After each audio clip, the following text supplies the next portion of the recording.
حي على الصلاة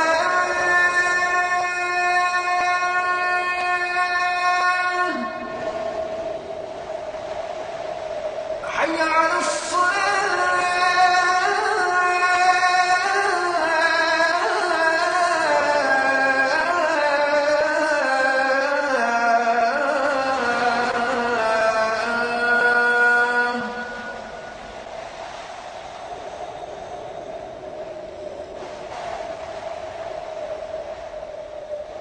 حي على الفلاح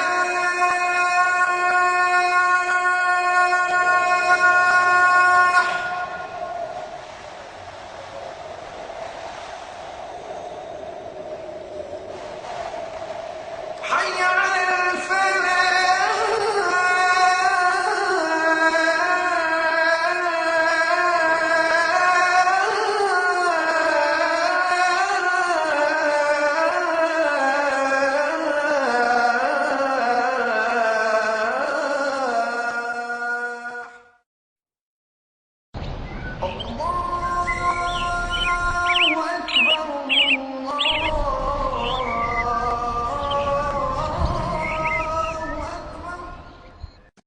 بسم الله الرحمن الرحيم الحمد لله رب العالمين والصلاة والسلام على أشرف الأنبياء والمرسلين نبينا محمد وعلى آله وصحبه أجمعين أما بعد.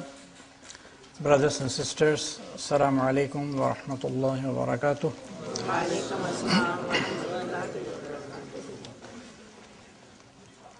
It's a pleasure to be with you to teach this book, which I have recently written. As you can see, it is called Selections from the Glorious Quran, and it contains 8 selections from the Quran, from different parts of the Quran, and each lesson is made up of 4 sections.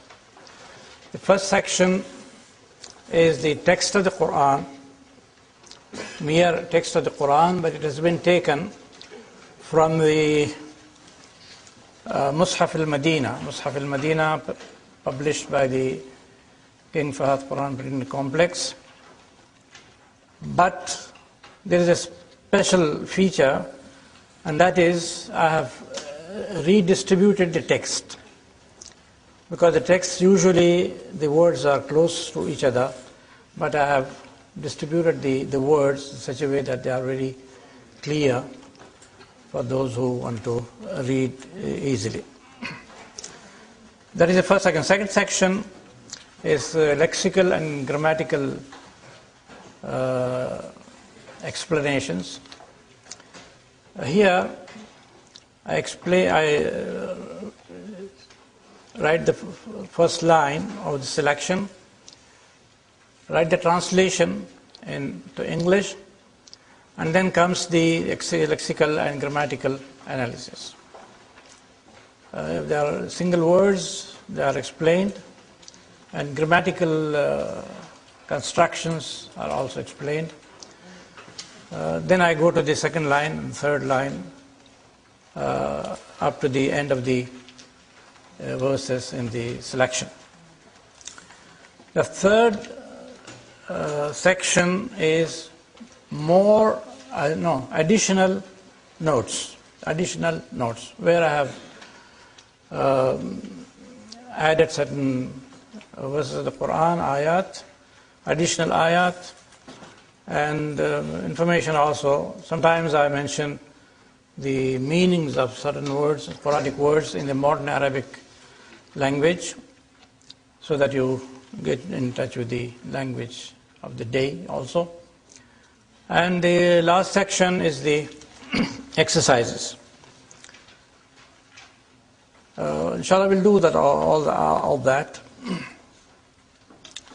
And I would request you to read the lines, the ayat, which are not only the ayat that are mentioned here, but ayat which go before and after these ayat, so that you get a complete picture of what is being said in the text.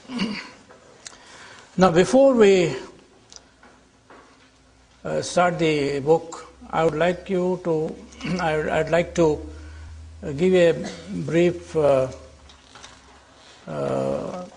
explanation of the Quranic orthography,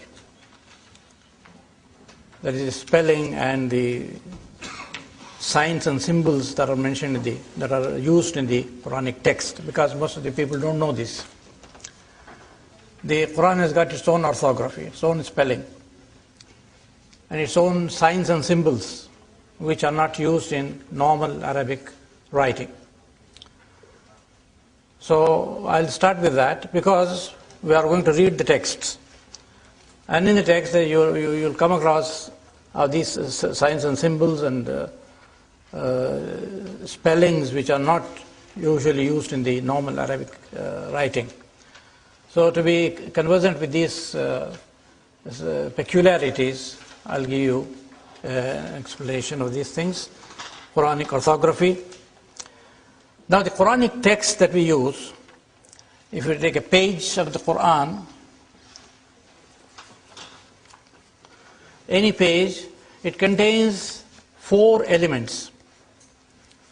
It contains 4 different elements. They have been, of course, synchronized now, but there are 4 different elements. The first element is the consonantal text of the Quran. Now, this is the consonantal text of the Quran without vowels, only consonants. Of course, long vowels are incorporated, like waw, alif, ya. These are incorporated. These are called huruf al-illa, they are huruf. But the short vowels, fatha, dhamma, kasra, and all these are not there. Not even the dots. Now, this is the beginning. It's the beginning of Surah Al-An'am. The first 2 words are not here, probably in the first page, the previous page. Alhamdulillahi alladhi khalaqa as-samawati. Alhamdulillahi alladhi khalaqa as-samawati. No dots here. Wal arda. Wa ja'ala. See, this is Jim, Ain, Lam. Ja'ala al-dhulumati wan-nur. ثم الذين كفروا واو, this is alif. كفروا بربهم يعدلون. This is noon. هو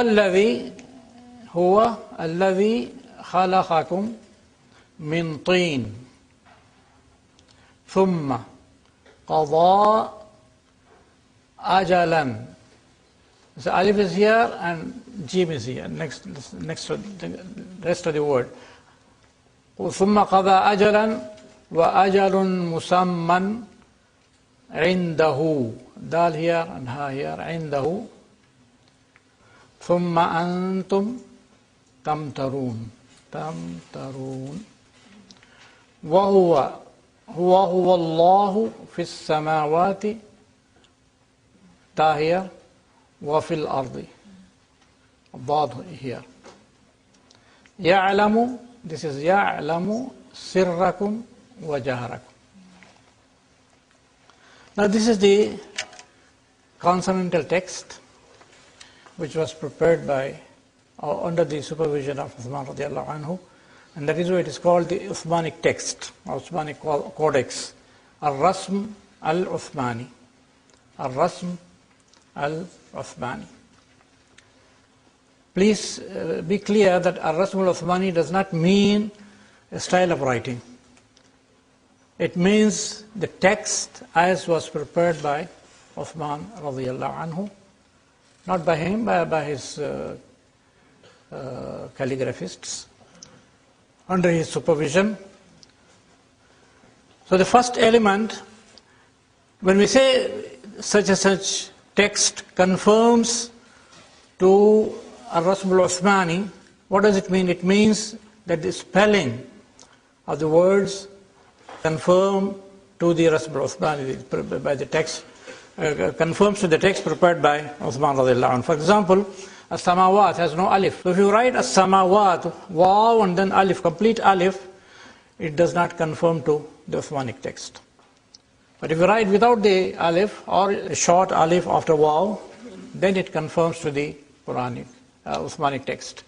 So the first element in the Quranic text is Rasm al-Uthmani, which is the consonantal text prepared by Uthman radiallahu anhu. The second element is the dots which were added later on. For example, khalaqa, kha has no dot. Kha has no dot. Qaf has no dot. Samawat, ta has no dot. Now in those days, the Arabs knew the Quran, Muslims knew the Quran by heart. It was only a support. But most of the people, most of the Sahabas knew the Quran by heart, so they can easily read the text. So the dots were added later on when non-Arabs entered into Islam and they could not read this text. Dots were added. That is the second. It's called al-i'jam. I'll write these. The first is al-rasm al-Uthmani. Al-rasm al-Uthmani. The second is al-i'jam.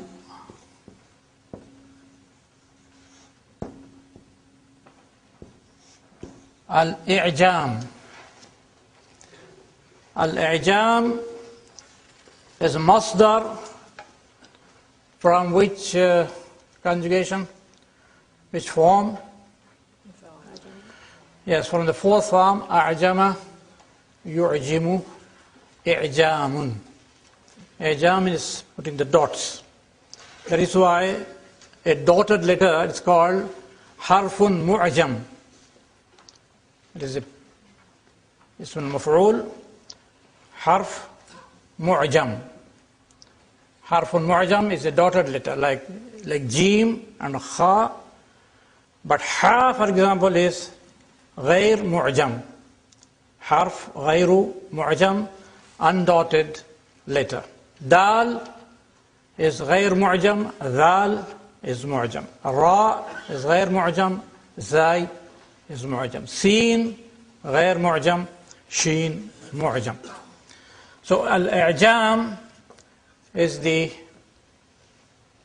process of adding the dots to the letters.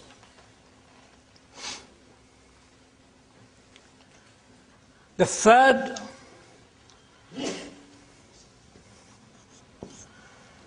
element is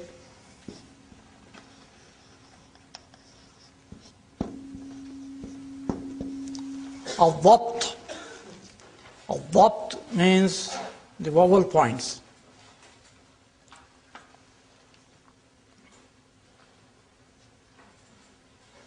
Like fatha, dhamma, kasra, madda, shadda, all these are included in al-dhabt.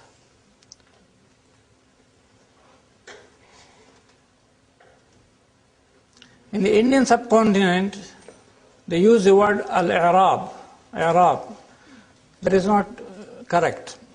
But i'rab, you must have learned in the Arabic grammar, is to find out the correct ending of a noun or a verb in the sentence. For example, عندي كتاب is marfu'. قرأت كتابا, I read a book, it's mansoob. وجدت هذا في كتاب, I found this in a book, it's majroor. Now this is i'rab, the changing of the endings of a noun or a verb, mudari', to show its function in the sentence. That is i'rab, which in European language is called declension of a noun. That is i'rab. But calling the vowel marks, vowel points as i'rab is not very correct. So it is called al-dhabt. Al-dhabt. These are the 3 points. The consonantal text prepared by Uthman radiallahu anhu, which does not have either dots or the vowel points. Later on, vowel points were dots were added. Later on, vowel points were also added. In the beginning, vowel points were not like the one we have, lines, but there were dots also. Dots in front, dots below, and dot above. That is why, if you remember in Urdu, the fatha is called zabar. Zabar means above. Zair means below. Pesh means in front. So these indicate the positions of these points in the writing. They were dots, but in a different color, different ink. Red dots, above is fatha, below is kasra, and in front of it was dhamma. But later on developments were made, and we have different forms. In Ajam, there are very little difference in different countries. There is only one difference which I would like to mention. In Morocco, qaf is 1 dot above. 1 dot above is qaf. 1 dot below is fa. So if they want to write qif, which means stop, road sign, they write like this.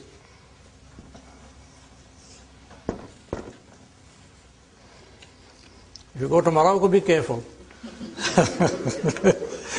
You may go right into the arms of a policeman. Moroccans read qira'ah, which is called warsh. Warsh. So they write also in this writing qaf 1 dot above and fa 1 dot below. And we in the Quran complex, King Fahd Quran complex, we have published Quran according to Warsh also. So we get a lot of letters from different parts of the world saying, you don't know how to write the Quran. You write 1 dot for qaf. So we have to explain to them that this is how the Moroccans write. With regard to al-dhabt, there are different styles of dhabt.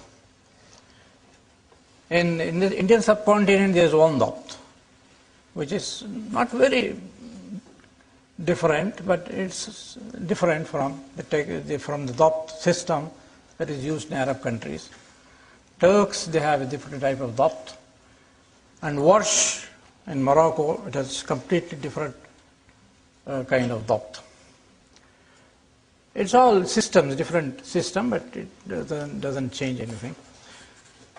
The fourth element, alamatul waqf. Alamatul waqf means punctuation marks.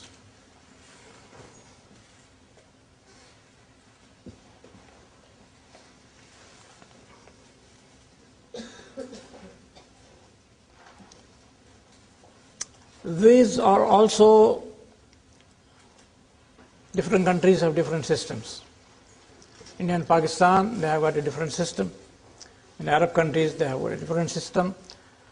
And these are of recent origin, maybe about 200 years old, 250 years old, not very old. Just to guide the reader where to stop, where not to stop. But in the Indian subcontinent, they have got so many signs that one gets confused. There are a lot of signs, and some of the signs are contradictory. One sign says you stop, the other sign says don't stop.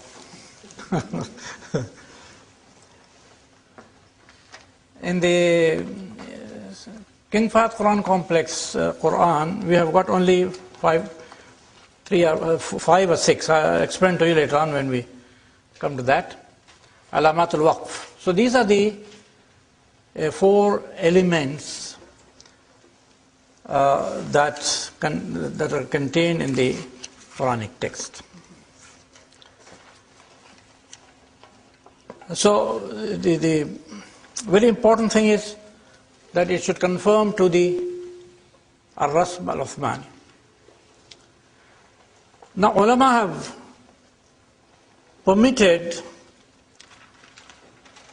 a single line or one or two lines. If you are writing an article and you want to quote the Quran, if you write a line, one or two lines, ayat, you can write these ayat in the ordinary, normal Arabic script. One or two lines. It's allowed. But not the whole of the Quran or whole of the surah. It should conform to the Ar-Rasm al-Uthmani, because here there are volumes have been written about where alif has been added, where alif has been omitted, where waw has been omitted, where waw has been written. So there's a whole lot of works, books written. So we can be very sure, even if we don't find here, we can be very sure that this word was actually like this. There is a waw there, there is no alif there. So it has been well guarded, and you can go to the books and find out the real word, real status of the word. That is why ulama do not allow that the whole Quran be written in the modern script, because modern spelling, it differs from place to place. In Egypt, there is a system. In Syria, there is another system. In Egypt, for example, mi'atun, 100. Egyptians and most of the Arab countries, they write with an alif. You must have seen this. Mi'atun.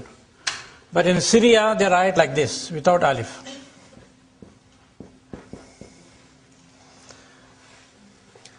In Egyptian Arabic, ya is written without dots. In Syrian, with dots. If a Syrian sees a word like kursi, for example, written without a dot, he will get very confused and take his pen. Even if it is in a book, he will put two dots. But Egyptians don't write. They write without dots. So there's a lot of difference between different countries, Arab countries, with regard to writing. So if you begin to write the Quran according to the normal Arabic script or normal Arabic orthography, then there will be confusion. That is why it is best to stick to the ancient text, as all works of legacy.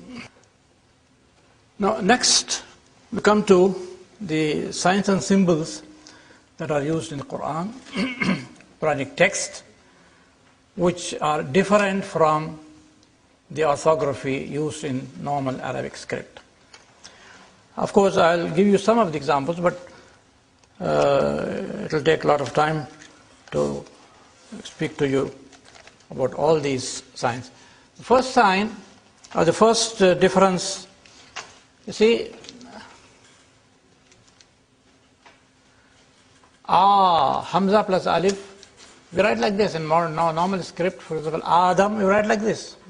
Amana, we write like this. But in the Quranic script, it's Hamza plus Alif. Because means Hamza plus Alif. Just like Ba is Ba plus Alif, Ta is Ta plus Alif. So Hamza plus Alif is So we write like this in the Quranic script, not like this. Now, if it's Lam Alif,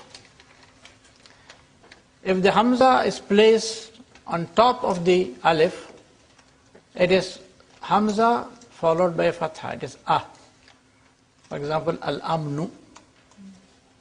But please note, if it is placed between the two lines here, it is Hamza plus Fatha plus Alif.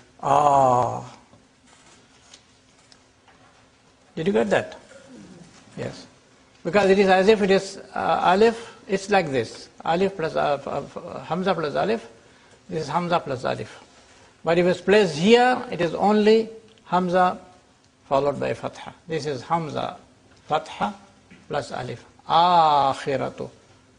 This information you will not find any, even in the pages they have written about this, they have not written this. So this is Al-Akhiratu. Azifatil Azifatu. So it will be written, the Hamza will be here, between the two lines, not on top of the... Now, Sukoon in the Mus'haf is like this, which is actually the head of Jim, Jazm. Jazm means cutting, that is removing the vowel.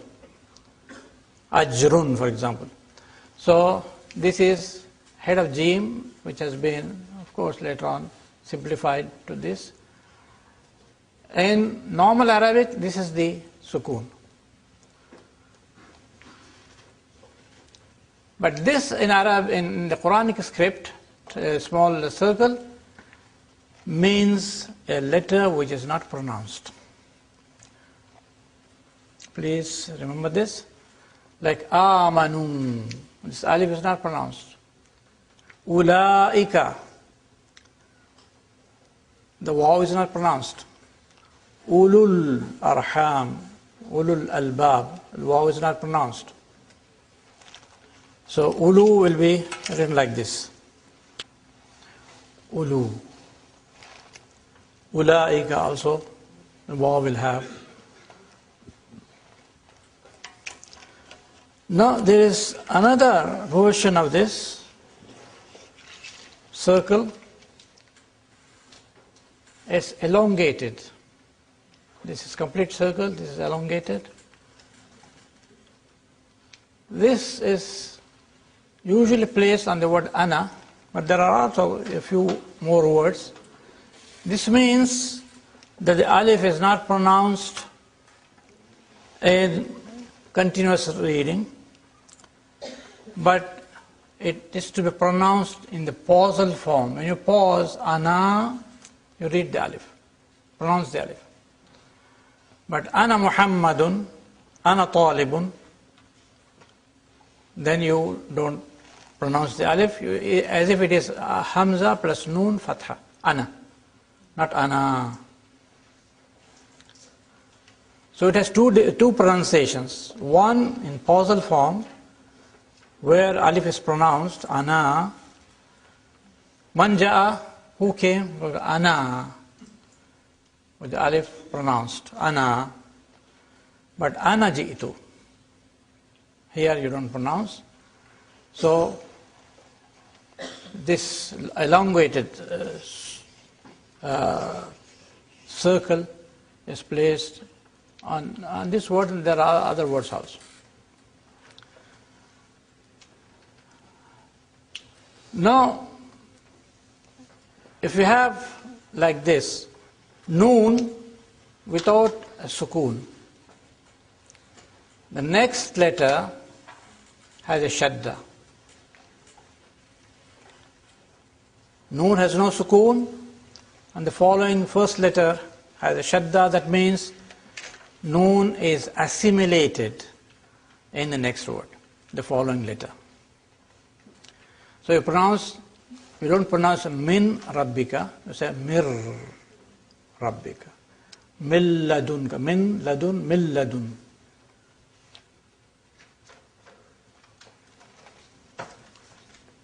Noon has no sukoon, no sukoon, and the first letter following it has a shadda.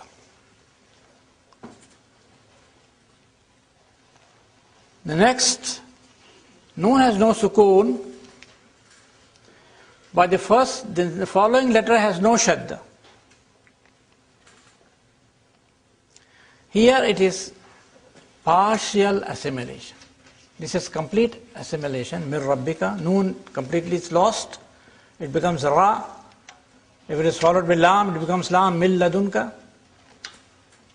But if there is no shadda, noon has no sukoon, but the following letter has no shadda, it means it is partial assimilation. Idgham naqis. How do you pronounce it? You say Main yaqul. The noon, nasality of the noon is there. Main yaqul. Min wal. Min wal. It's not may yaqul, min wal, no. With the nasal quality of the noon is retained, and there is idgham, which is naqis, which is incomplete. Idgham. Now, as you know, tanween is actually noon sakina.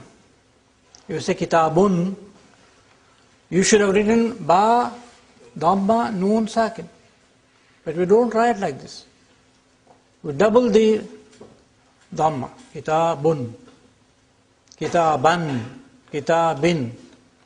So the tanween is actually, what is it? It is noon sakina. So, what applies to noon sakina here also applies to tanween. How to differentiate between the tanween? If there is idgham or not. You follow me? Here, the fatha, second fatha is placed right on top of the first fatha. Here, the kasra, second kasra is placed right below the first kasra. Dhamma also, this is simplified. Dhamma also, two dhammas placed one above the other. This is called at-tarkeeb. At-tarkeeb means one being placed above the other. Now, this signifies إظهار لكل قوم حاد. There is no idgham or ikhfa. لكل قوم حاد. قوم, you pronounce the noon and its point of articulation. لكل قوم حاد. This is called tatabu'. That is one fatha following the other fatha. Not being on top of it, but coming after it. Also kasra. Also dhamma. This means this idgham. If it is next letter has got its shadda, it means idgham kamil. And if it has no shadda, then it's idgham naqis. There is also what is called al-ikhfa. Have you heard of it? Al-ikhfa. Al-ikhfa means pronouncing the noon not from the point of articulation of noon, which is behind the upper teeth, but from the point of articulation of the next letter. You have it in English also. I-N, you say in. The N is pronounced from behind the teeth, ridge, say in. But you say ink. Do you pronounce the N from behind the teeth? From the calf, from the point of articulation of K. You say ink. That is the ikhfa. In the Quran, in Arabic, you say anqadha. He saved.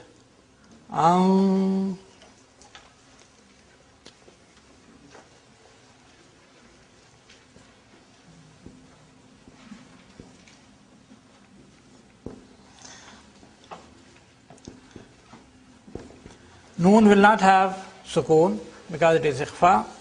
Say anqadha. With K also, with kaf, ankalan. Inna ladayna ankalan.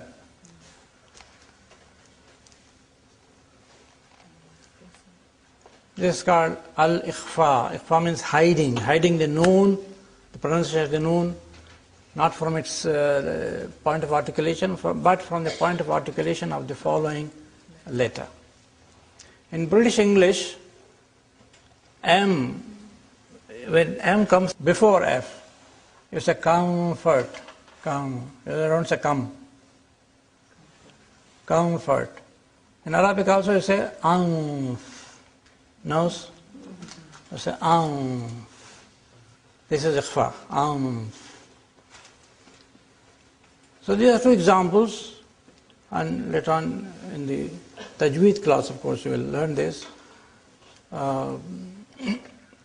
Ikhfa and idgham, they are indicated by this device. The noon has no sukoon, and the following letter, if it has shadda, that means it's complete idgham. If it has no shadda, it is partial idgham, or it is ikhfa. With regard to hamza, I must have told you before that in the ancient Arabic script,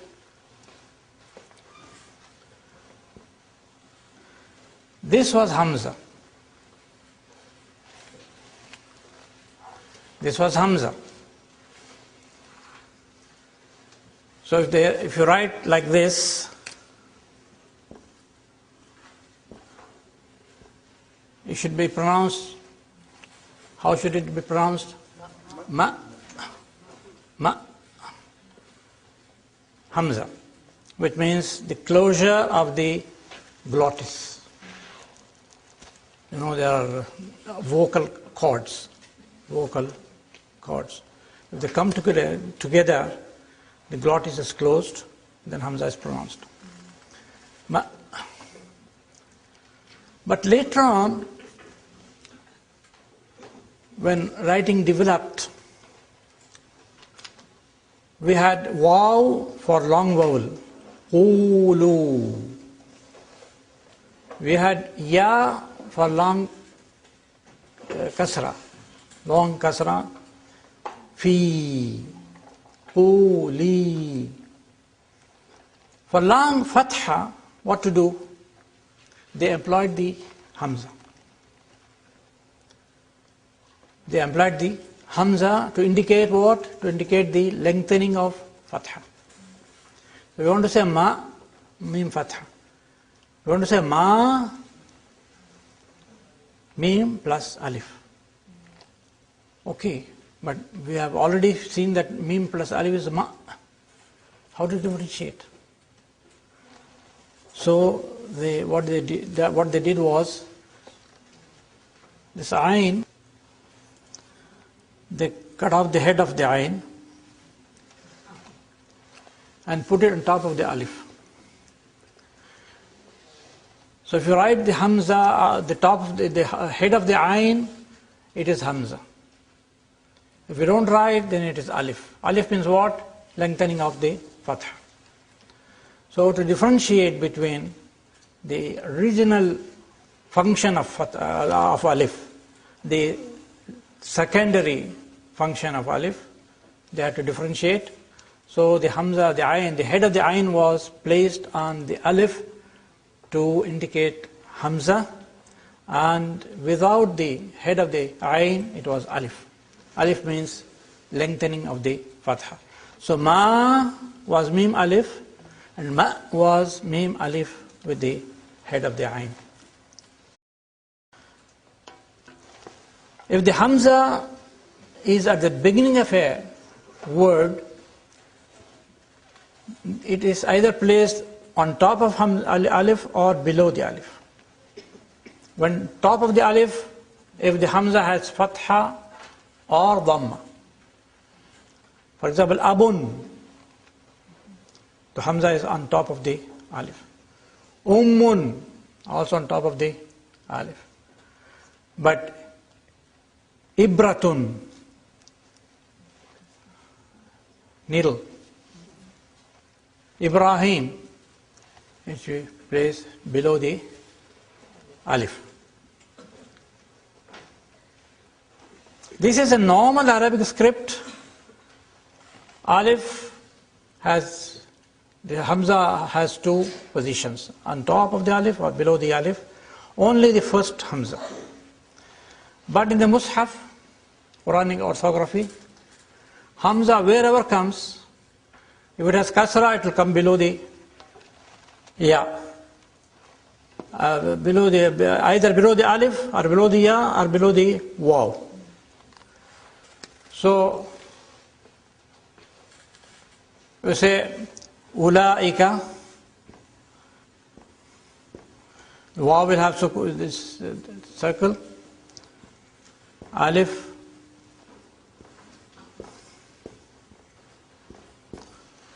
hamza will be written below the ya.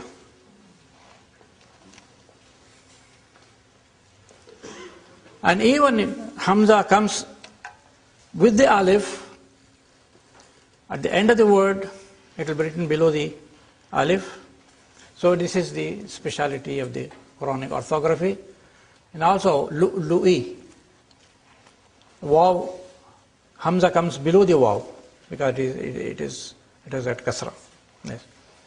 So that is one of the speciality, but not in the normal Quran, normal Arabic script. We will write hamza on top of the alif, only at the beginning. Below the alif, only the beginning of a word, not at the middle. Malaika, for example, malaika, will write the hamza on top of the ya, not below the ya.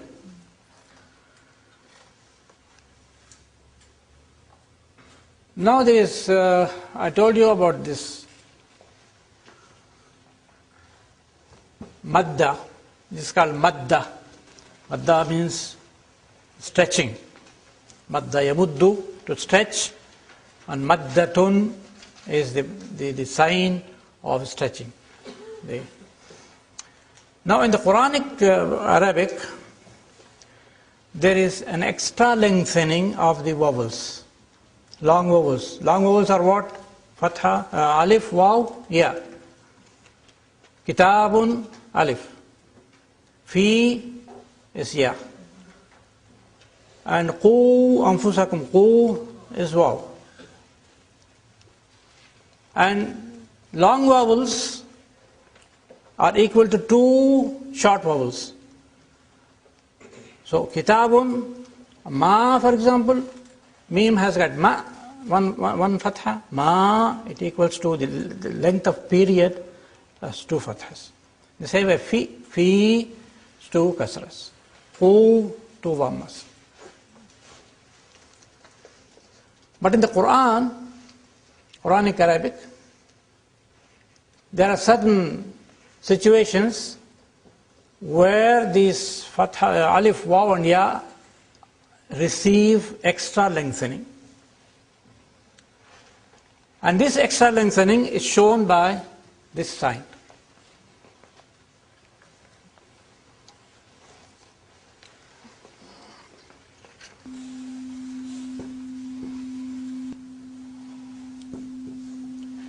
Okay.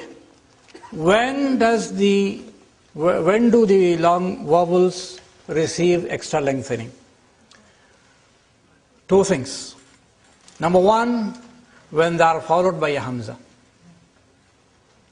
When they are followed by a hamza.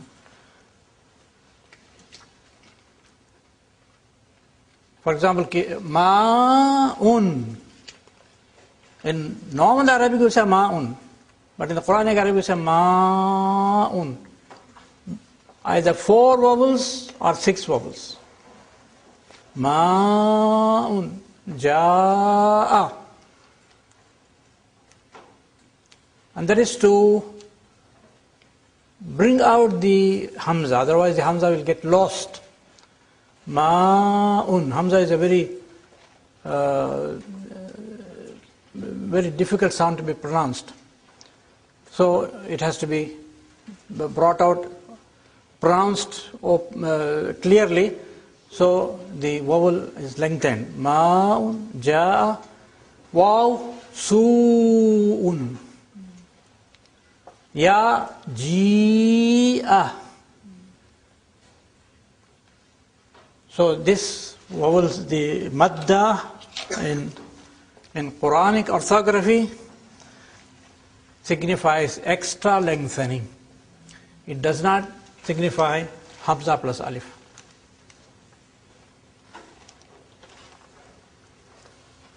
Ja'a, su'un, ji'a. If you hear the Imam saying fa lengthening, what do you expect? Is it fa'izun or fasiqun? Huh?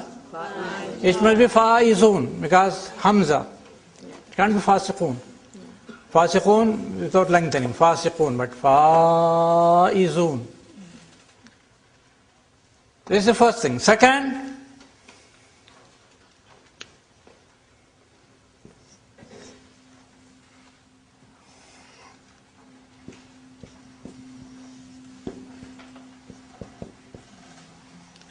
when the alif, waw, ya are followed by a sakin letter, dabbatun, there are 2 B's, 2 bars. The first has what? Sukun. Dabbatun. Waladhdallin. Lam has, there are 2 lams. First lam is sakin, the second lam has kasra.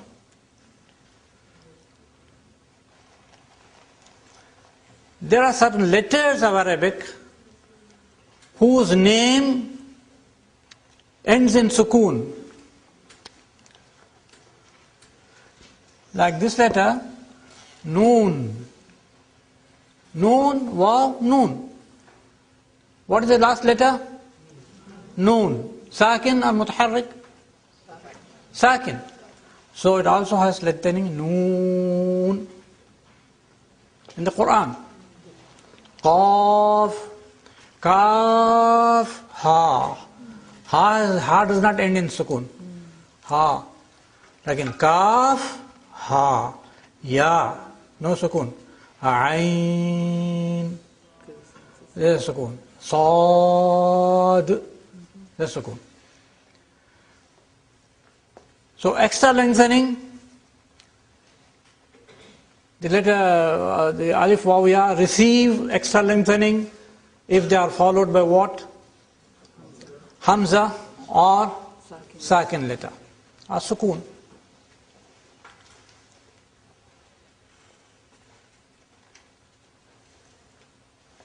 So the sign of lengthening, extra lengthening, is this one. Please don't confuse this with normal Arabic madda, like Adam. We write Adam like this. But ma'un, dabbatun should also have the madda.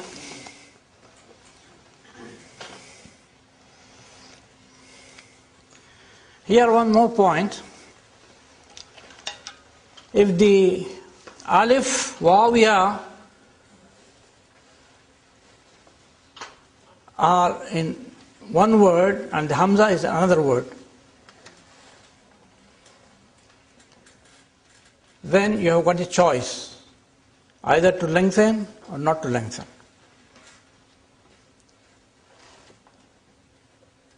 For example, ma in. Ma alif, in hamza. You got the choice either to lengthen it or not to lengthen it. In Indian Mus'haf, Indian Pakistani, there are two types of madda. A very heavy madda like this is for the one which you have to pronounce, and a light madda like this for the one which is where you have the choice.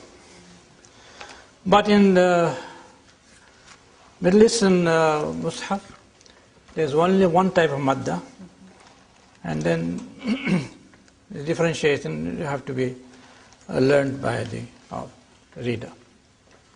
I think these are some of the very important points that you must learn.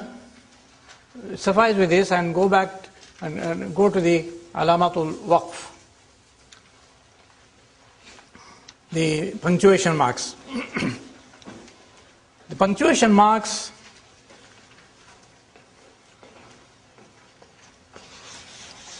which are called alamatul waqf.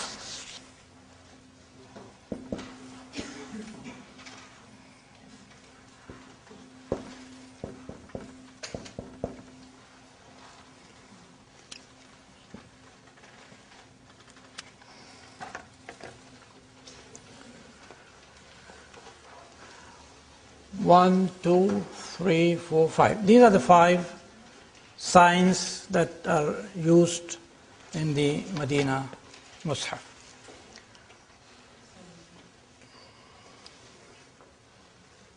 Very simple and easy to understand. Meme stands for waqf lazim. Waqf lazim. That's compulsory pause. Lazim. If you don't stop there, don't make a pause, the meaning may change. I'll give an example.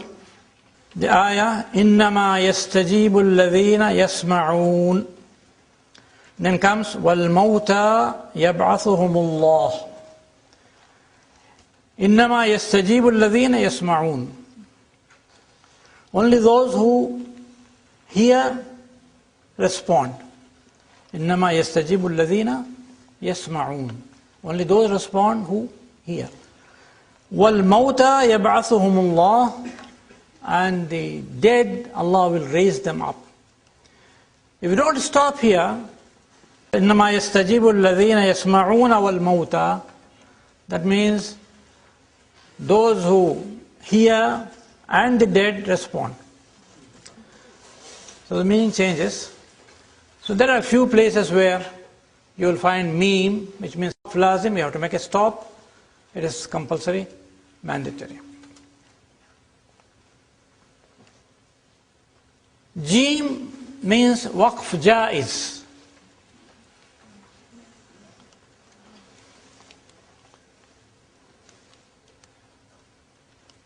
Jaiz, it's permissible to stop. Either you pause or you don't pause, it doesn't make much difference.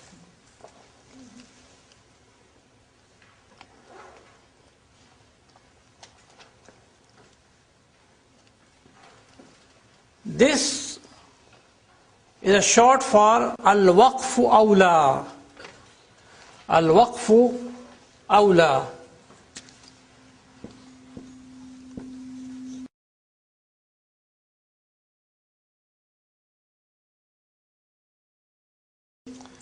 Al-waqfu awla. What does it mean? It is better to pause. Awla is better. Al-waqf means pause. Al-waqfu awla. It is better to pause.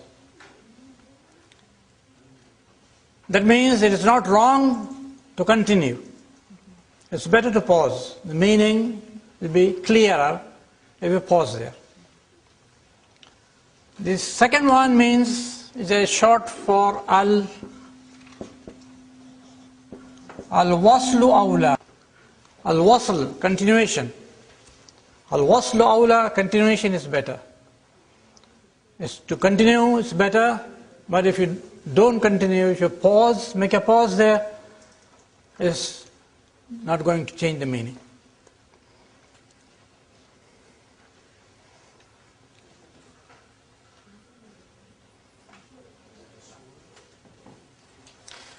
Al-waqf al-jaiz, I have explained to you.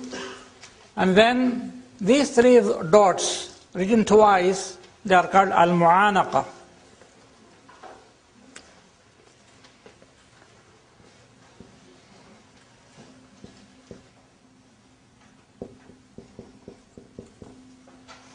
Al-mu'anaqatu.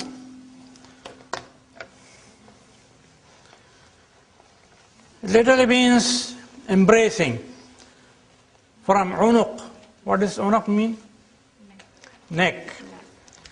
Unuq. Anaqa means he held him by the neck. Put his neck into his neck. Mu'anaqa. You will find them in two places, very close to each other. That means if you make a pause at the first sign, don't make a pause at the second sign. ذَلِكَ الْكِتَابُ لَا رَيْبَ فِيهِ. ذَلِكَ الْكِتَاب, that's the book. لَا رَيْبَ فِيهِ, there's no doubt in it. Or you say ذَلِكَ الْكِتَابُ لَا رَيْبَ فِيهِ. You don't stop with the first one, you stop with the second one. So these are the most important things that I wanted to explain to you in the text of the Quran, and the time is up. Inshallah, we'll continue later. Assalamu alaikum wa rahmatullahi wa barakatuh. Bismillah ar-Rahman ar-Rahim. Alhamdulillahi Rabbil Alameen. Wassalatu wassalamu ala ashrafil anbiya'i wal mursaleen. Nabiyyina Muhammadin wa ala alihi wa sahbihi ajma'in. Amma ba'd. Brothers and sisters, inshallah we'll read the first lesson, Surah Al-Fatiha.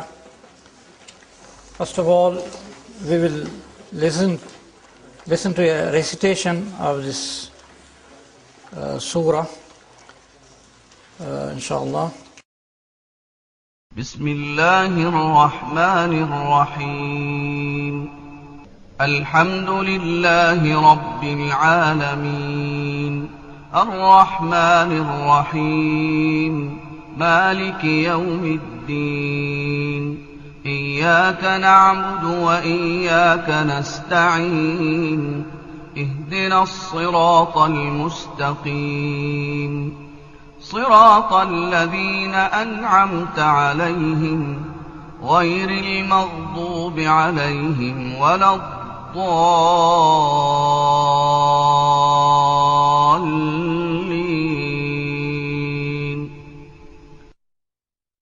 بسم الله الرحمن الرحيم.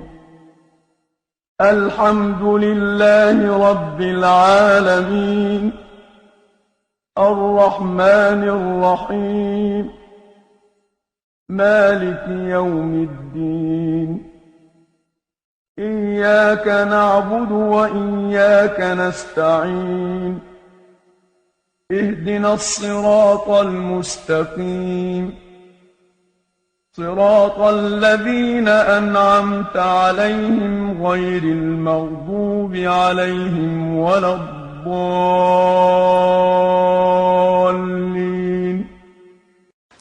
Now in this surah, the basmala, that is the formula Bismillah ar-Rahman ar-Rahim, is part of the surah. With regard to other surahs, there is difference of opinion whether it is part of the surah or not, but with regard to Surah Al-Fatiha, it is part of the surah. You notice that Bism, the alif has been omitted, and the word is Ism, which commences with a Hamzatul Wasl. There are some 10 nouns in Arabic which commence with a Hamzatul Wasl. You have learned some of them, ism and ibn, yes. In the same way, ibnatun, feminine of ibn is ibnatun. So the other words, inshallah, you will learn later, but they're not very important. But with verbs, of course, there is a rule. But verbs having 5 letters or 6 letters, their hamza is hamzatul wasl, like in kasara, in taqama. The madi, like in kasara, in kisarun, masdar, in kasir, amr, in sarafa, in sarifu, in sarif. So istaqbala, istaqbilu, istiqbal, masdar has no is hamzatul wasl, and istaqbil, amr, has also hamzatul wasl. So in verbs it is regular. Arabs call it qiyasi. Qiyasi means based on a rule. Sama'i is hearing, based on hearing, there's no rule. So there are about 10 nouns, out of which I have mentioned ibn, ism, and ibna. Hamzatul wasl actually has been imported because the word starts with a sukoon, and in Arabic is not permitted to start with a sukoon.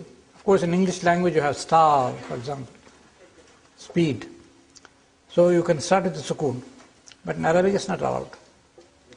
So once a word starts with a sukoon, you have to import an alif. This imported alif is called hamzatul wasl. It drops the moment there is another letter preceding it, which will support it, you drop the. So you say ismuhu, or you say masmuhu, the meme, the fatha of the meme suffices. So there is no need for the imported alif. Masmuhu, bismihi. So the kasra of ba, that supports the beginning.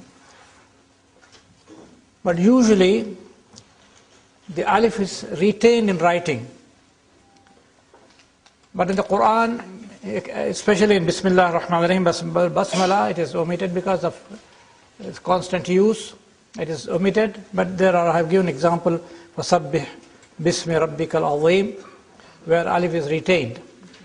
There's no rule about it in the Quran. Sometimes it is retained, sometimes it is retained, and not retained because it is not pronounced when it is preceded by another word. But when it starts a word, of course you have to retain it. The word Allah is a proper name, and some people say it is derived from aliha, to be surprised or something like that. But the considered opinion is that it is a proper name, it is not derived. And the alif lam at the beginning it looks like alif lam, which is the definite article, but it's not a definite article. It's not a definite article. Of course, it's omitted. The alif is omitted. For example, lillahi, billahi. You don't know how to pronounce. But in one case, the alif is retained. It's Ya Allah. Ya Allah. You don't say Ya Allah. You have to say Ya Allah. The alif is retained. Hamzatul wasl is retained in this case. But in other cases, it is omitted. When you write lillah,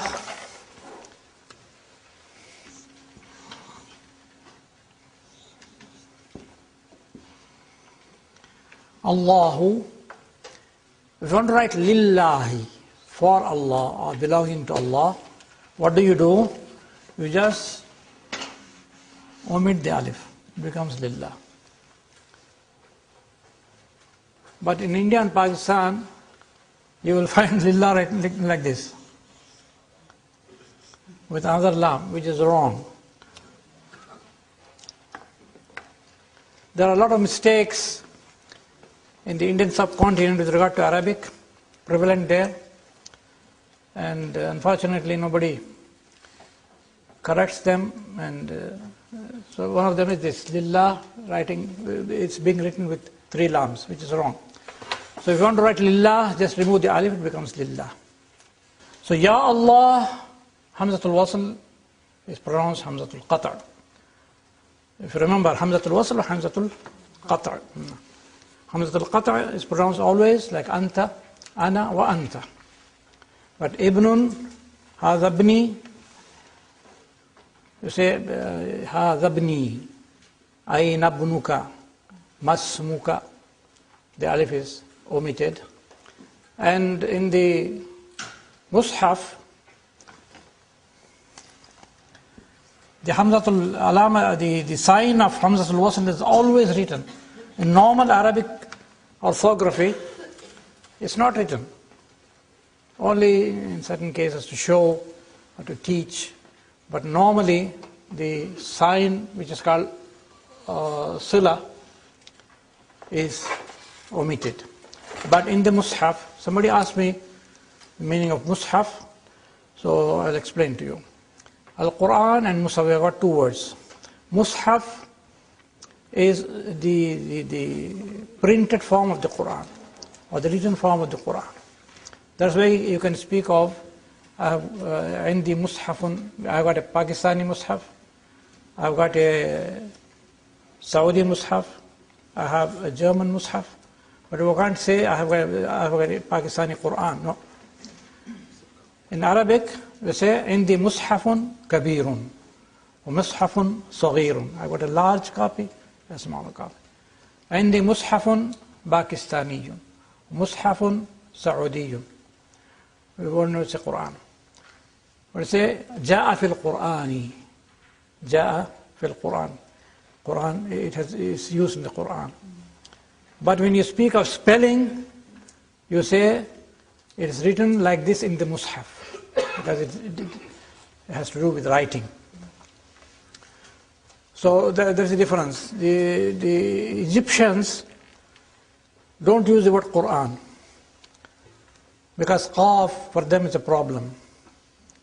They can't pronounce Qaf, so they make it Hamza, but in the Quran they don't want to make it Hamza, so they avoid using the word Quran, they say Mus'haf always, which sometimes leads to misunderstanding. So it should be Mus'haf for the written, printed form, and Quran for the word of Allah subhanahu wa ta'ala. So Bismillahir Rahmanir Rahim. You see the Hamzatul Wasl always in the Quran written with Hamzatul Wasl, the Sila. It's a small Sad. The word, the head of the letter Sad, which is written to indicate that it is to be joined, not to be separated. We have the verb Rahima Yarhamu. Rahima Yarhamu. To pity, to show mercy. Rahmatun, Masdar. There are other Masdars also. Barhamatun is Masdar Mimi. You must have learned Masdar Mimi. Barhamatun. And the word Rahim. Rahimun, Arhamun. Rahimun is the womb in which the child is formed. It's Rahimun. And plural is Arhamun. Rahima Yarhamu. Rahima, which group is this? Sami'a Yasma. In my book I use it Ia group. Ia group, yes. So Sami'a Yasma wa Ia group, Rahima Yarhamu. Ismul Fa'il is Rahimun.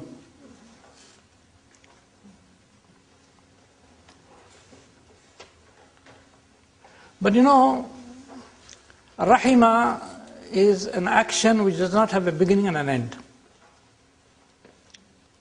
It's a continuous process. Rahima is to pity, to show mercy. So in this case, For example, Sami'a, you have a beginning and an end.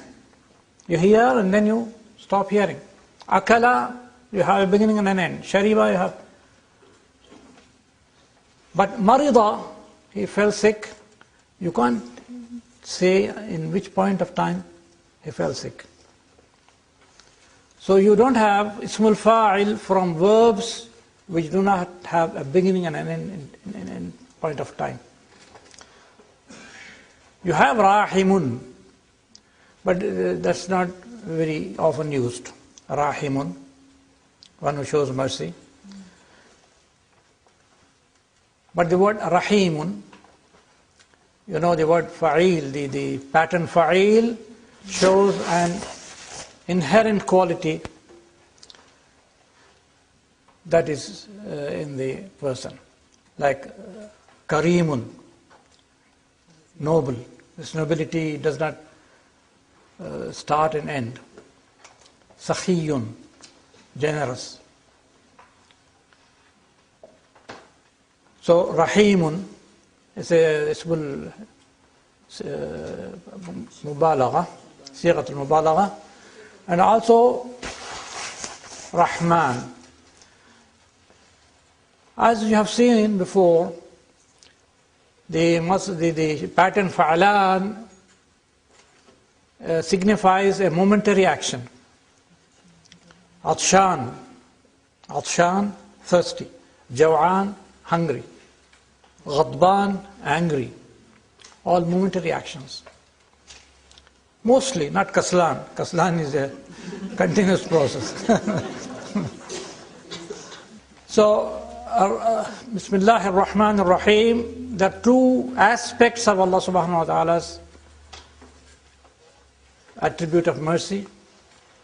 It is inherent in Him, which is Rahim, and the word Rahman signifies the manifestation of His attribute in time and space. In a particular time, in a particular space, the manifestation will be momentary, it will be time bound. But the word Rahim is the inherent quality which doesn't get separated from Allah subhanahu wa ta'ala. Bismillah ar-Rahman ar-Rahim.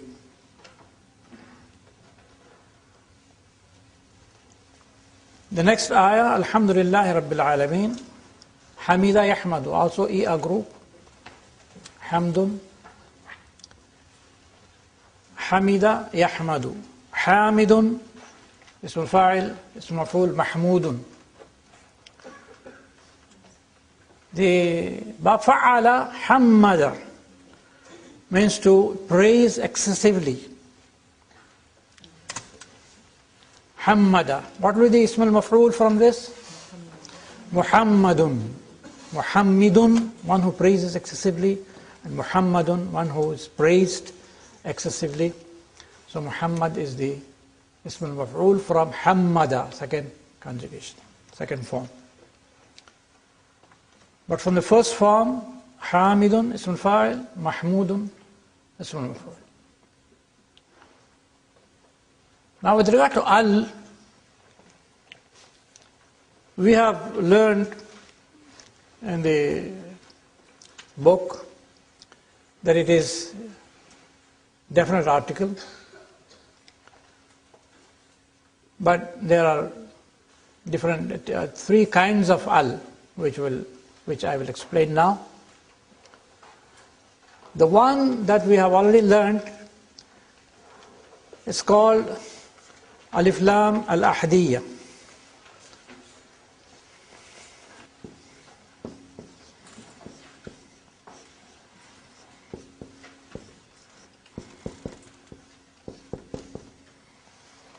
Alif Lam al-Ahdiyya.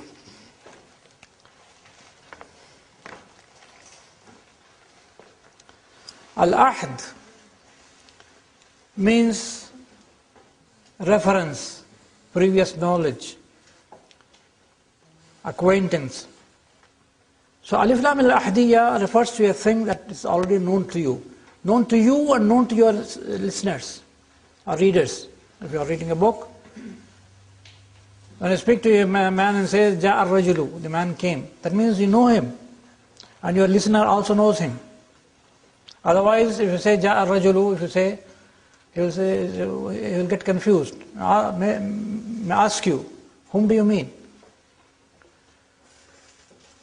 So al-ahdiyya means the thing is known to you and known to your listeners and readers. Now this knowledge common to you and to your readers and your listeners, the source of this knowledge is three things. One of three things. It's all mentioned in the book, you can see. I'll explain to you. Number one, the thing is right in front of you. So you and your listener know this. Supposing there is a book here, and I tell my listener, Hatil Kitab, give me the book. He knows what you mean, because it's right in front of you. There is a man, maybe very close to you or maybe a little far away, but you say, Nadi Rajul, Nadi Rajul. What does that mean? Call the man. Nada, Yunadi, Amr, Nadi. Nadi Rajul. Call the man. Your listener will understand because he is seeing this man. This is called Al-Ahd al-Huduri.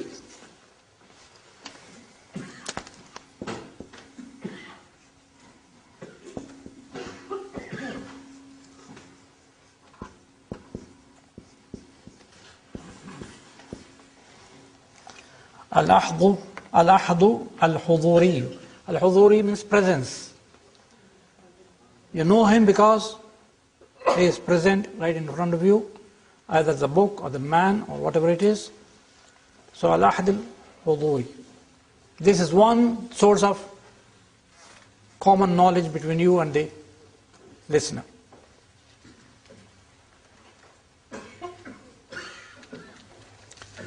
The second type is Al-Ahd al-Dhikri.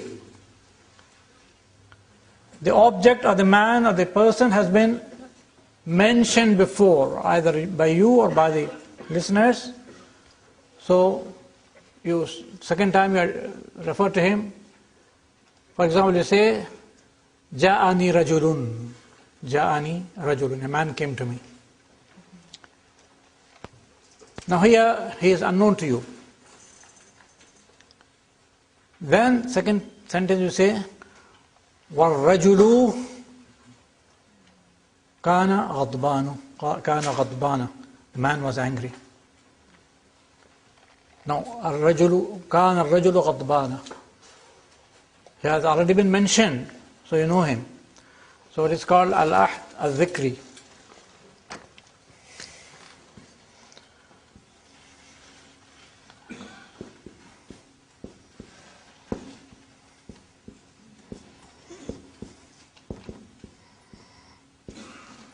Al-Ahd al-Dhikri.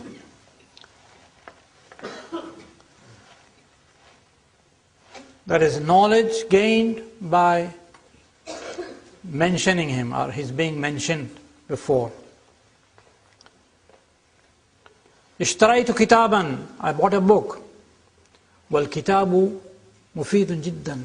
The book is very useful. So you already mentioned. And then second time you say, Wal kitabu. The third type is based, or the third type, the common knowledge is based on context. On context.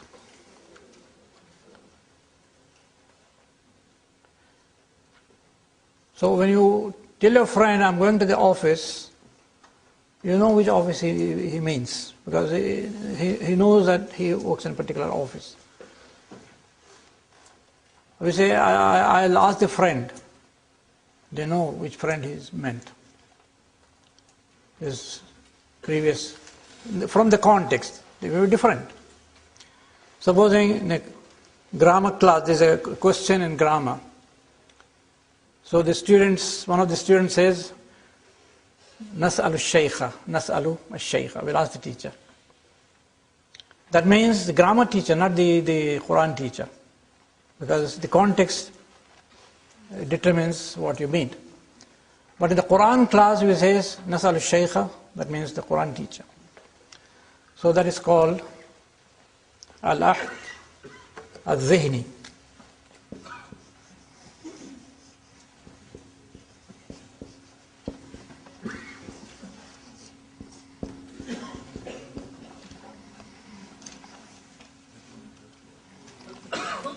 Al-ahdu al-zihniyu. Zihni, mental.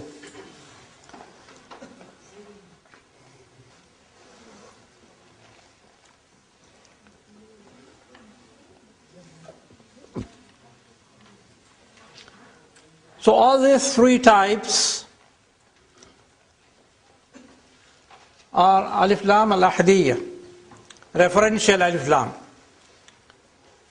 Whether it is based on, the knowledge is based on the presence of the thing, or because it has been mentioned before, or the context determines it. For example, you say, naltaqi fil masjid.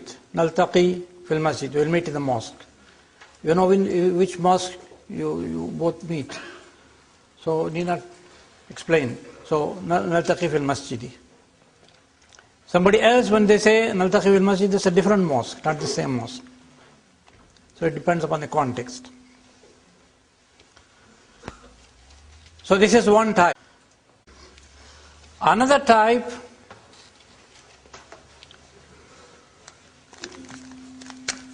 this is alif ba jim. Number 2,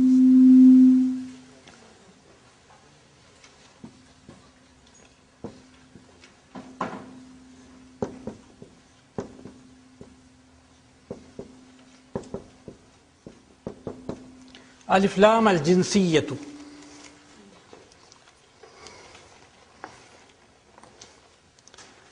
Al-jins means genus. It is the same word. It's a Latin word, genus. Generic.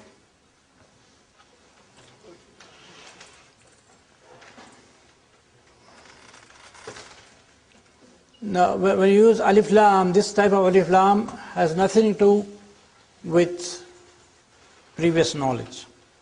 It refers to the genus. When, for example, you say al-labanu mufidun. Al-labanu mufidun. Milk is useful.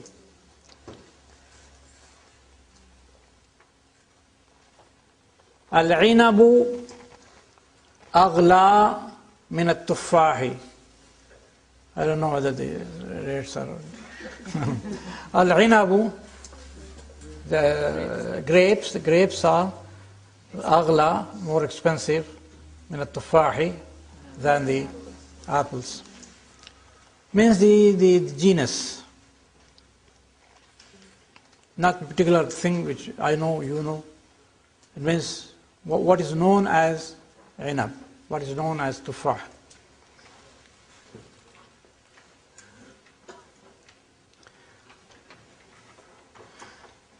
This also has two types.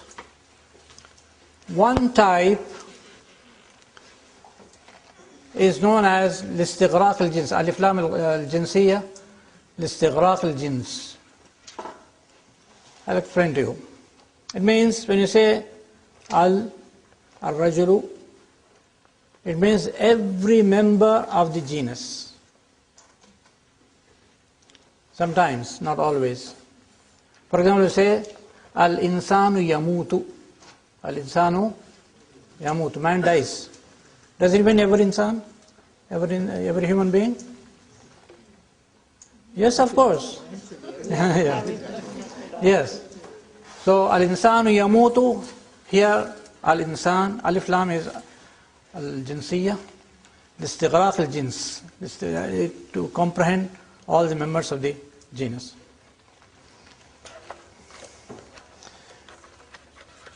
In the Quran, خُلِقَ الْإِنسَانُ ضَعِيفًا. Man was created weak. It's every man. However strong he may be, if he has a stroke, it's finished. If he has a heart attack, finished. He can't walk. So every man has been created weak.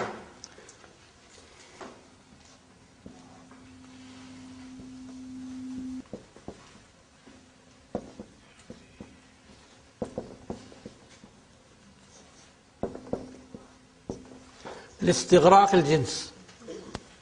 Istigraq, which bab is this?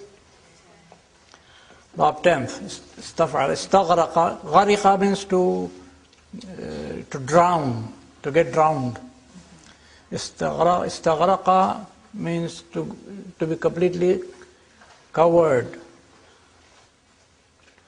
Istighraq al-jins.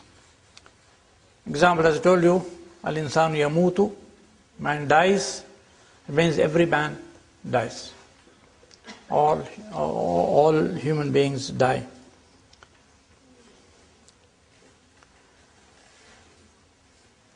The second one is لِبَيَانِ الْحَقِيقَةِ. It points only to the fact. It doesn't comprehend all the members. For example, الرِّجَالُ أَقْوَى مِنَ النِّسَاءِ.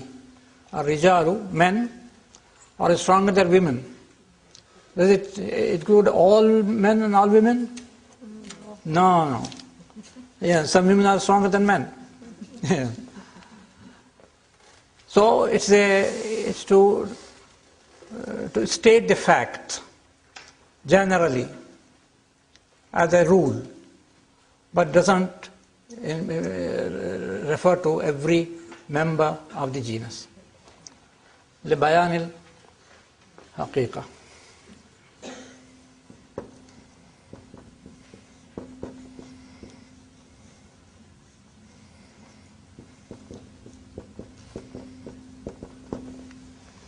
Here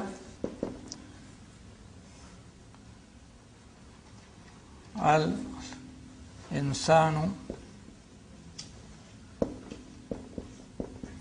yamutu.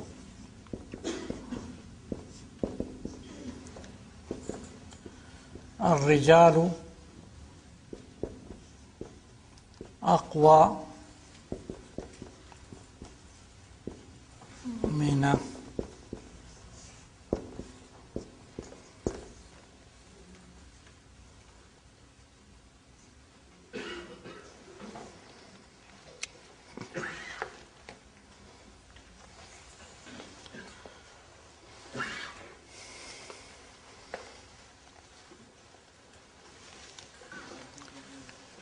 Now we come to the third type,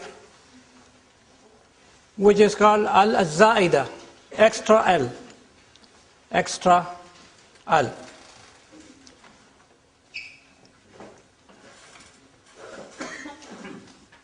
Is it clear now?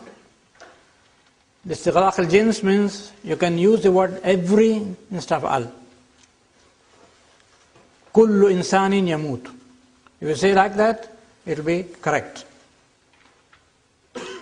But in the other sense, and in the other example, you can't say. Kullu rijali aqwa min an-nisa, you can't say. The third type is al-zaidatu, extra al.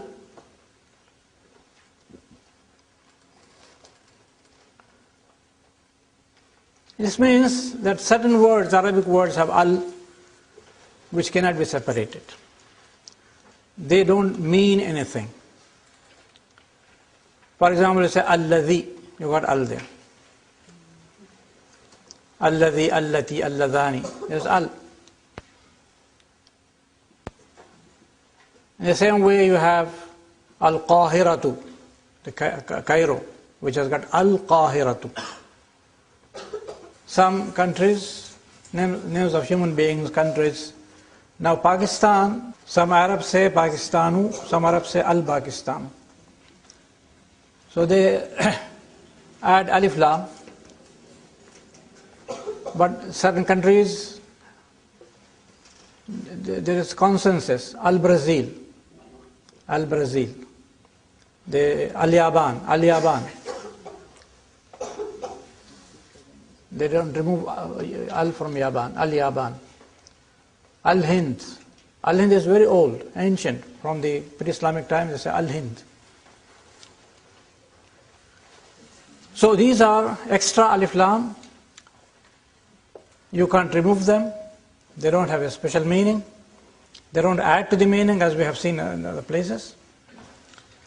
But there is one type which may add to the meaning, and that is names of persons, human beings. You may add alif lam to suggest that he has a quality which is contained in the name.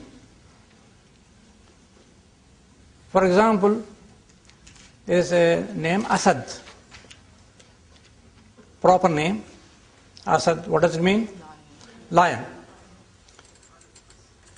Some say, it's very common, they say Al-Asad, Ja Al-Asad.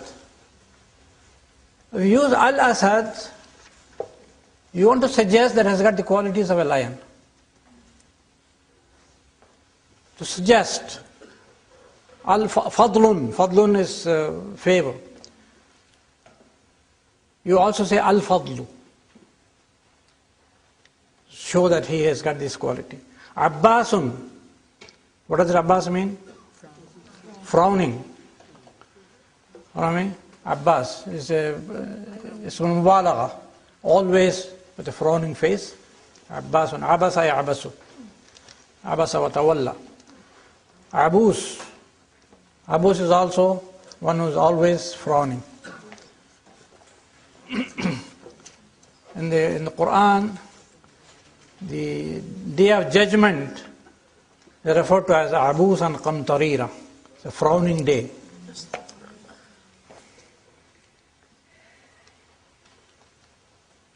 So, Abbas, one of the uncles of the Prophet ﷺ, Abbas ibn Abdul Muttalib. We all say Al-Abbas, Ja Al-Abbas. We say Ja Al-Abbasu, you want to suggest that he is frowning, he is angry. So this is one of the types of extra Al, which has some meaning, which has meaning.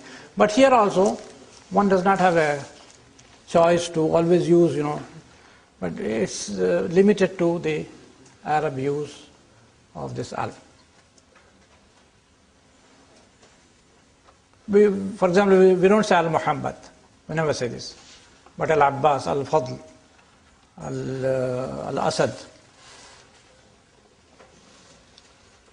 Mostly when they want to refer to the qualities that the word suggests, you can add Al.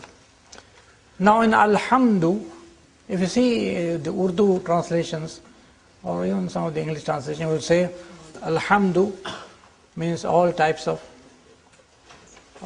praise. This is al-istighraq al-jiz, al-alif lam, alhamdu. Here al is not this type. This is the generic al. So alhamdu means all types of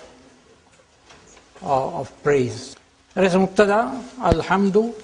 Khabar, where is the khabar? Lillahi, Shibu Jumla, Alhamdulillahi, belongs to Allah subhanahu wa ta'ala. Some people translate, may all praise be to Allah. This is your wish. But that's not right. Allah, the praise belongs to Allah subhanahu wa ta'ala. He deserves it. You need not wish it. So, all praise belong to Allah. And then, Alhamdulillah, Rabbil Alameen. Rabb Al-Alameen is Badal of Allah. Alhamdulillah. Who is Allah? Rabbil Alameen, Badal. And Badal is إعراب التابع. It follows the مبدل منه, whether it is منصوب, مجرور, مرفوع. It will follow the, for example, رأيت محمدا, رأيت أخاك محمدا. I saw your brother Muhammad. أين أخوك محمد. سلمت على أخيك محمد. So the badal follows the mubdal minhu in its grammatical cases. It is the same case as the mubdal minhu. Rabbil alamin, Rabb has got plural also, arbabun. Rabbun, arbabun, lords. Arbabun. It also has a feminine form, rabbatun. Rabbatul bayti means housewife, the lady of the house. Rabbatul bayti. It's not a modern expression. It is not a modern expression. It is a poet belonging to the Abbasid period, Abu Nuwas. He has a couplet.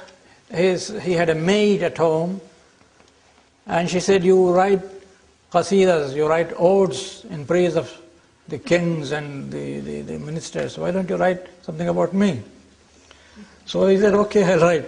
He said, Rababatu Rabbatul Bayti. Rababa, her name. He said, Rababatu Rabbatul Bayti. Rabbatul Bayti is an old expression. Rababa is the housewife. Rababatu Rabbatul Bayti. Tasubbul khalla fi zayti. Tasubbu, what does tasubbu mean? Sabba yasubbu.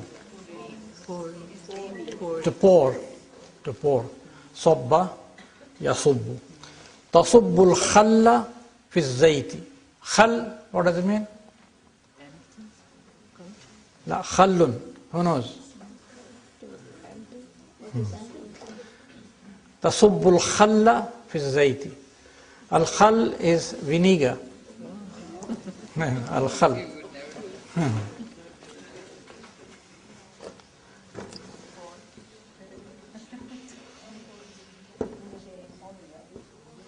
Al khallu. There is a hadith, Khayrul idamil khallu. Khayrul idami al khallu. The best, yes, idam, what is idam? Idam is a companion of the bread, whatever is eaten with the bread. It is either salan or whatever it is. Yeah. Yes. Khayrul idami al khallu.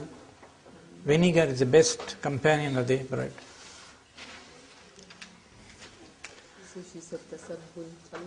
Tasubbul khalla fi zayti. In oil. She pours. I don't know what happens. Then you make vinaigrette and put it on salad. They said, Rababatu Rabbatul Bayti Tasubbul khalla fi zayti laha ashru dajajatin. She's 10 chickens. She had 10 chickens. Laha ashru dajajatin wa deekun hasanu sawti. With the beautiful voice. Yes, and a rooster with a beautiful voice. I know. ربابة ربة البيت تصب الخل في الزيت لا عشر دجاجات وديك حسن الصوت. حسن الصوت. So I want to tell you that this is a very old expression, Rabbatul Bayt, and even today it is used, Rabbatul Bayt, meaning in the forms which you get to fill in, some ladies write Rabbatul Bayt, Rabbatu Baytin, that is a housewife. Arbab, I have given you ayat in which Arbab is used. Let us read this ayah. In page 10. On page 10. Ya sahibay sijni أأرباب متفرقون خير أم الله الواحد القهار. يا صاحبي السجن, O my two companions of the prison, two companions who are in the prison. أأرباب متفرقون خير. Where is the mubtada? Arbabun. But it's indefinite. Can you have indefinite noun as a mubtada? It's a question. It's a question, and also it is man'ut. Man'ut, indefinite noun, can be mubtada. Arbabun mutafarriqoon. Arbabun mutafarriqoon. Are diverse lords better than Allah? Arbabun mutafarriqoon khayrun amillahu al-wahidul qahhar. Allah the Almighty. قل يا أهل الكتاب تعالوا إلى كلمة سواء بيننا وبينكم. Say, this is addressed to the Prophet ﷺ, Ya Ahl al-Kitabi, O people of the book, people of the scripture, that is Jews and Christians. Ta'alaw ila kalimatin, come to a common term. Ta'alaw ila kalimatin, sawa'in. Sawa'in is common. Baynana wa baynakum, common between you and us. That is Muslims and Christians, Muslims and Jews, they have this concept. أَنْ لَا نَعْبُدَ إِلَّا اللَّهَ, that we do not worship except Allah, anybody else except Allah. That is a common thing. وَلَا نُشْرِكَ بِهِ شَيْئًا, and we do not associate anyone with Him. وَلَا يَتَّخِذَ بَعْضُنَا بَعْضًا أَرْبَابًا مِنْ دُونِ اللَّهِ, and that some of us do not take others as lords. وَلَا يَتَّخِذَ بَعْضُنَا بَعْضًا أَرْبَابًا. See, بَعْضُنَا, بَعْضُ is subject, fa'il, when بَعْضًا is مفعول به first. Second مفعول is أرباب. اتخذها takes two objects, two مفعول به. اتخذته خليلا, I have taken him as my friend. Follow me? So, يتخذ بعضنا بعضا, some of us, others, أربابا من دون الله, other than Allah, we take them or treat them as lords and follow their commandments. فَإِن تَوَلَّوْا, if they turn back, turn away, فَقُولُوا, tell them, فَقُولُوا اشْهَدُوا بِأَنَّا مُسْلِمُونَ, bear witness that we submit to Allah subhanahu wa ta'ala. So another, اتخذوا أحبارهم ورهبانهم أربابا. They have taken أحبارهم, their scholars, وَرُهْبَانَهُمْ, and their monks. Rahib, singular is Rahibun, Rahib, plural Ruhbanun, Ruhbanun. أحبارهم وَرُهْبَانَهُمْ أَرْبَابًا, lords, min dunillah, other than Allah, وَالْمَسِيحَ ibn Maryam, and Christ, the son of Mary. They have also taken him as Lord. Okay. So, Rabbil Alameen, Alam is universe, world. It is from Alima Ya'lamu. Alima Ya'lamu, which group? Sami'a. Yes, group. Alima Ya'lamu, to know. Alam, there are a few words that come on the measure of fa'al, with a fatha. Fa'il, of course you know it's not fa'il. Fa'al means a means of knowing. Alam is a means of knowing Allah subhanahu wa ta'ala, the universe. In the same we have khatamun. Khatama yakhtimu is to stamp, seal. Khatamun is the means of sealing, the instrument of sealing. Khatamun. Alamun is like that. Sound masculine plural. which end in waw, noon in marfu' form, and ya noon in majroor and mansoob cases. This has a rule. Not all nouns. For example, rajulun, you can't say rajulun. Kitabun, you can't say kitabun. So, what is the rule? There are two types of nouns which take this form, waw noon form. The first is proper names. Proper names. For example, Muhammadun, you can say al-Muhammaduna. Ahmadu, say al-Ahmaduna. Please note here that when a proper name becomes plural, it takes alif lam. Why? Because there is no more a proper name. If there are 10 people, 10 persons called Muhammad, all of them Muhammad, you can't pinpoint them. So they become ordinary. It doesn't remain a proper name. So the moment you make plural of proper names, you must add alif lam. Ahmadu, plural is al-Ahmaduna. Ibrahim, al-Ibrahimuna. So proper names can take that. Of course, certain exceptions. Nouns with ta marbuta, hamza, you can't say hamzuna. There are certain rules, exceptions. But ordinary proper names, they take alif lam, waw noon. This is first type. Second type is derived nouns referring to male human beings. Male human beings. Like mudarrisun, it's a derived noun, ismul fa'il. Or ismul maf'ul, mahmud. Man, praiseworthy man, mahmud. You can say haulai mahmuduna, they are praiseworthy. Salihun, pious, good, say salihuna. Mudarrisun, mudarrisuna. Muhandis, engineer, muhandisuna. So a derived noun, but referring to you, a human being, male human being. So feminine, proper name we have, feminine plural, we have alifta. So this is only for males. So for example, you have ha'idun or murdi'un. Hamilun, hamilun is pregnant. You can't say hamiluna because this is refers to you, a human being, but feminine human being. Should be masculine human being. So that's the rule.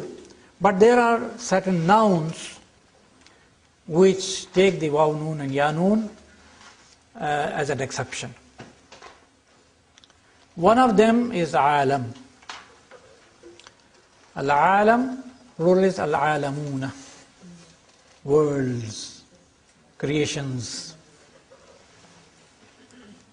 It is a broken plural also. Alamun, awalimu. Awalimu. Also used. But the more the frequently used is alamuna. Alamuna is marfu', majroor mansoob is alamina. Rabbul alamina. خلق الله العالمين مفعول به خلق الله العالمين. There are other nouns also. Sanatun, what does it mean? Here. Sanatun has got sanawatun, feminine plural, sanawatun. Also sinuna, waw noon, sinuna, but sin has got kasra here. Sanatun has got fatha, but sinuna has kasra. Sinuna. Mansoob majroor form is sinina. For example, you say marrat sinuna. Many years have passed. Marrat, marra yamurru. Marrat sinuna. Beg your pardon? بضع سنين, yes. عشت في المدينة المنورة سنين. I lived in Medina for years. سنين. So, sanatun, sinuna, and another ahlun, people, or household people, ahlun. It also has, of course it has a broken plural, ahalin, but also we have regular masculine plural, ahluna, ahluna.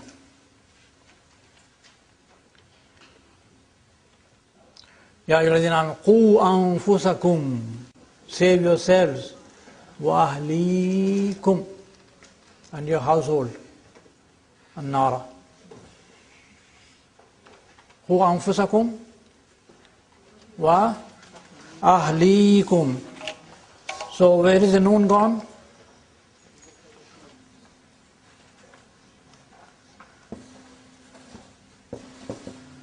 Ahlikum. Ahluna, ahlina, and because of idafa, ahlikum, qu anfusakum, qu is from what verb? Waqa yaqi. Waqa yaqi. Al-amr is qi. Yes. There is a joke told about, not a joke, it's a story told about one of the ancient, during the Abbasid period. There was a professor or a teacher who was teaching Arabic grammar at a mosque. There was another teacher of an inferior quality, and he did not like this man. There were many students with him, so he didn't like, he had a sort of jealous about him. So he went to the police and said there is a madman in the mosque. You must remove him from the mosque, mad. He said, how do you know? He said, I have heard him uttering things, which are nonsensical. The policeman said, okay, I must ascertain myself. So he said, okay, you come to him in such a place at such a time. So he went there. The other teacher went to him and said, Sheikh, what is the amr from waqa? I said, qi. He said, how to, please tell me with the isnad. He said, qi, qiya, qu. Qi, qiya, qina. He said, can you repeat it? He said, qi, qiya, qu, qi, qiya, qina. Please, another time. The policeman came. Well, did you hear him what he's saying? This is madman's utterance. Qi, qiya, qu, qi, qiya, qina. Yes. So qa, waqa, yaqi, in the amr, the waw is lost, first radical, and the third radical is also lost in mudari, the first is lost. And the amr is second, the third is lost. So only qi. Qu anfusakum. Qu takes two objects. Rabbana atina fi dunya wa qina adhaban nar. Na is the first object, adhaban nar. Adhaba is the second object. Wa qina adhaban nar. So qu anfusakum, save yourselves, wa ahlikum, and your household, nara. This is the second object. I think we stop here and continue inshallah tomorrow. The time is up. وآخر دعوانا أن الحمد لله رب العالمين. السلام عليكم ورحمة الله وبركاته.